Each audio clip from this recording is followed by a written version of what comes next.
This is Countdown to Economic Collapse, October 30th, 2011. I'm David John Sponheim for America's Third Party, running for president in 2012. Well, we've seen some ups and downs this past week. Stock market is still over 12,000, and we are wondering when it's all going to drop. Well, there are instabilities coming and looming in the euro markets. The European Financial Stability Facility has ordered an additional 106 billion euros, about $150 billion, added to the fund by June. And that fund is sitting around 440 billion euros right now. They're talking about adding up to $1 trillion to back all of the debt coming out of the countries that are certainly about to fail. Now, the Greek debt is going to put a lot of burden on the banks. They're expected to take a 50% loss on bonds that the Greeks have actually sold. We are now interested in knowing how that will affect the stock market this week. All of us are waiting for the shoe to drop here. All of us are wondering, well, this is going to ultimately keep cavalcading on because you cannot add debt and fund more debt with more debt and get out of debt. There's just no way. Debt does not get less debt. It just creates more debt. The only way and the only pathway to solvency is for all these countries to begin to get ahead of their budgetary crisis. Now, our country is no gleaming example of being in charge of a budgetary crisis. We're already well over the debt limit of $14.6 trillion. And we are now seeing the government not cut funding in certain areas. Barack Obama will refuse to cut the unemployment benefits for people.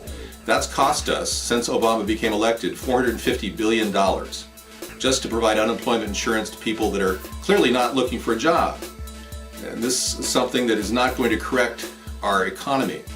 The Federal Reserve has been stating that they're concerned about deflation occurring in our economy. Deflation. Like prices are going to go down? Well, I can see how prices are going down on houses. And your wages aren't increasing. That's going to decrease. But the prices on goods in the marketplace seem to be going up. I don't know anyone who's cutting prices on food or certain items at the store, durable goods like refrigerators. In fact, Whirlpool is firing 5,000 employees because there's such a decreased demand for Whirlpool products. When demand for goods go down, I don't think the price goes down. I believe the price is going to stay up. And I believe that we are still headed toward hyperinflation, which only shows how completely deluded the Federal Reserve is, how out of touch with reality they are. Now remember, Ben Bernanke actually expected the big banks that got all that TARP money to use that money to invest in small businesses and loans to people like you and I. That didn't happen. Ben Bernanke is not a businessman. He's an economist who has lived in the ivory towers of Princeton and has no idea what real life is all about. And you cannot just give people in the banking community or in Wall Street money and expect them to just keep it here at home, especially if there were no strings attached to it. Even Barney Frank was upset that there were no strings attached to it when he found out that they just took the money and ran with it. Well, it's the responsibility of legislators to actually create the bills that will be properly used to boost the economy. Flushing money into our economy is not going to increase the amount of investment in the average person. Quite the contrary. It creates super rich bankers that now want to create even bigger money and bigger investments that can actually lead to greater money for them long term. And we talked about that last week, how Goldman Sachs is making a run for natural gas with El Paso, the acquisition. We're also seeing how these big banks are insulated completely from oversight. How Obama has turned a blind eye and prevented the SEC from actually doing something to stop this incredible money grab going on at Wall Street. Now, if you're a person who's obviously concerned and wondering, what are these protests all about? Well, they're actually being funded by people on the left. In fact, there's an Occupy Wall Street movement that's declaring that they had $500,000 in donations the past week or two. And they're going to be talking about this in a transparent way. Well, I don't care where the money's coming from on the left. Clearly, it is being used to foment a civil crisis in this country for one reason: to inspire a socialist or communist revolution in this country. This is not going to happen. The American people are not going to be so blindsided by this paid-off group of protesters. The American people are quite practical. We're tough people, and I know all of you are doing your best to cut your costs in lieu of this incredible inflated economy that the Federal Reserve has created by spending and printing up money recklessly. The Federal Reserve has no legal justification for this. The 16th Amendment shouldn't even be taxing you on your personal taxes, but it is. And our country is essentially just financing the interest on the debt that the Federal Reserve is adding every single year with additional spending. Not to mention the bad spending practices of Barack Obama.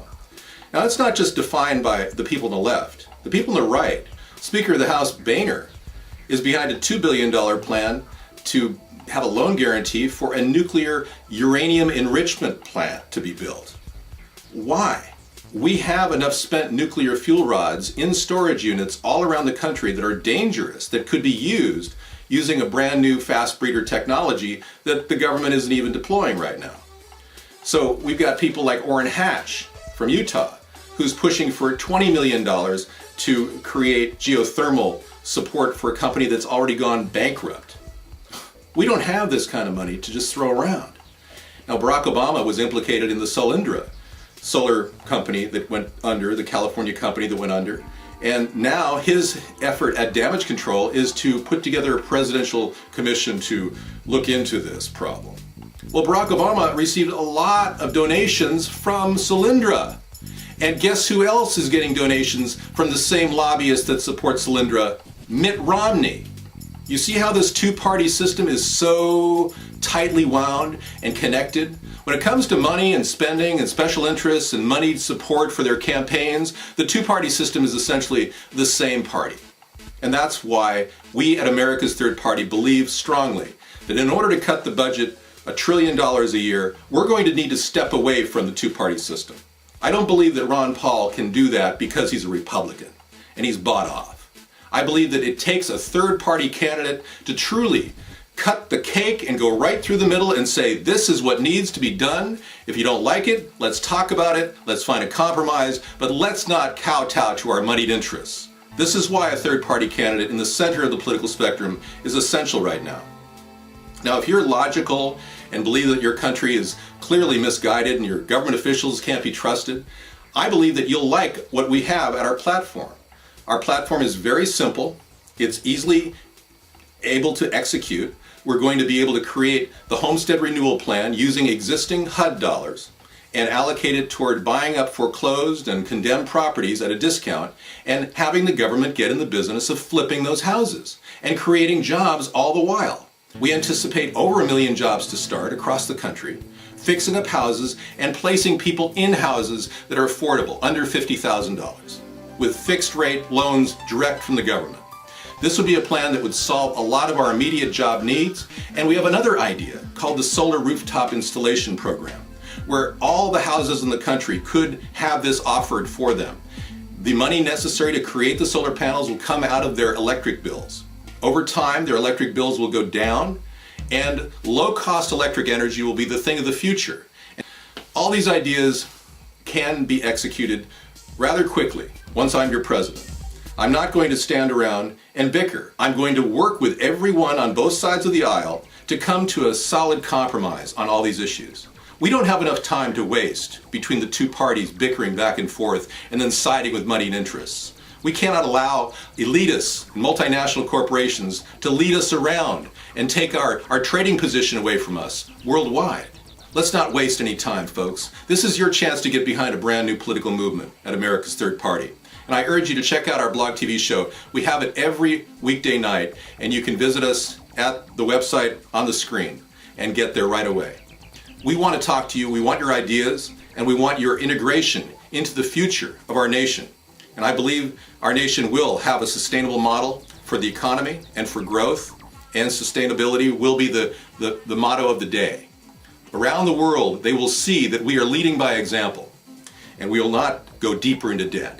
We will get ahead of our debt. We will begin to become solvent, and every one of you will get out of your personal debt as well.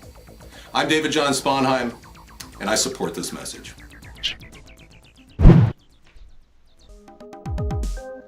Check us out at americasthirdparty.com. ATP, you and me.